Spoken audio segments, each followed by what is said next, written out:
Hello there YouTube, this is Bad Fat Panda here. I have another opening series for you guys. This one happens to be on Underpass, and it's me playing a ground war domination based game with a couple subscribers of mine, and this is my opening.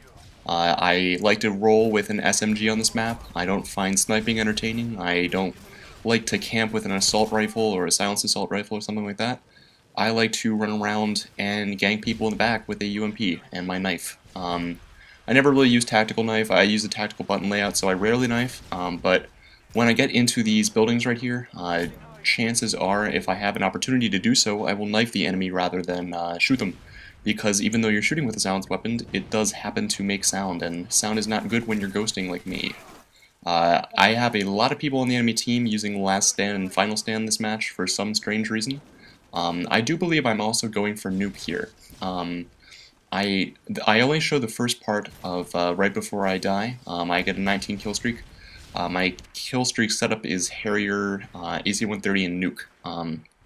So I end up dying a bit short, but this gives you a pretty good idea of the way I like to play this match and some opening routes for you guys, because the reason I'm doing this series, really, if you haven't watched my previous one on Afghan, is because the opening is sort of the hardest part of a game in a first-person shooter in a multiplayer situation, and if you do well, and then you get set up to do well for the rest of the game, and your team gets in a good position, you get good objective captures, and really in Underpass, when I'm playing Domination, I look for capping B and C and try and keep them spawn trapped at A, or keep A and B and keep them spawn trapped at C. If I have any sort of manned kill streak, such as a Predator missile, AC-130, or Chopper Gunner, I like A and B for the simple fact that if they spawn in C, they're spawning in that parking lot that is oh so great for spawn trapping and getting 105mm in there. So here, this is my safe zone. Every map really has a safe zone where you can just relax and nobody will really come for you. This is it right here for me, and feel free to take advantage of this. I mean, I use this in every game mode, and I don't camp here. I just wait for my... This is a ground war. My Harrier will do work, so I'm just going to let it go to town and wait till I get my AC-130, because I am almost out of ammo with my UMP, and that's why I have my Raffica set up. It's also because it's a shorter kill. The Raffica is a one-burst kill. The UMP needs to fire 3 bullets, and the gap time between the shells in a Raffica far outweighs that of a UMP. So here I start going to town. Unfortunately, there are too many buildings in Underpass, and I usually like to roll Chopper Gunner. But since I'm in Ground War, I go for an AC-130 and try and get as many kills as I can. Fortunately, I do not get that many, but that gives me a little bit of time to talk about my class loadout. I'm using a UMP.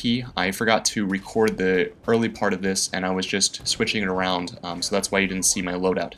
I'm using a UMP, probably with Marathon Pro, Hardline, and my third one is Ninja. Most certainly Ninja. If I have unlocked it so far, it will be Ninja. If not, Steady Aim. But I believe I am a relatively high level, so you can pretty much bet on Ninja Pro. The reason I use that when I'm ghosting is pretty self-explanatory. I don't want to be seen, and see that guy is trying to sneak up on me. I have a feeling that they have a UAV out right now, and I'm pretty safe here, so I don't want to move around. The enemy is spawning all around me, so I want to wait until they cap something else, and then stealthily approach. I have these two guys over to my left. Key situation. The best possible outlook for me right now is trying to move over into A via the left, my teammate covering me up front. Because I'm still going for Nuke, I think I have... Oh, it just flashed there, but I wasn't really paying attention that much. So I am cautious as to whether or not I should actually move out. I eventually decide to do so, save my sprinting for when I really need to. I think I'm probably going to go backtrack and see, but then I see that the enemy is actually there capping it. So I move back here over to A and try to clear this area so we can cap it and get them pinned at 1 flag. Because we are losing this match, and I don't want to necessarily put my team at a disadvantage if I do not get the nuke, so I'm going to go start playing the objective, and that is when I die, and that is pretty much when the game is over. But if you like this and would like to see more, feel free to comment, like it I guess is the new YouTube thing, and subscribe to my channel.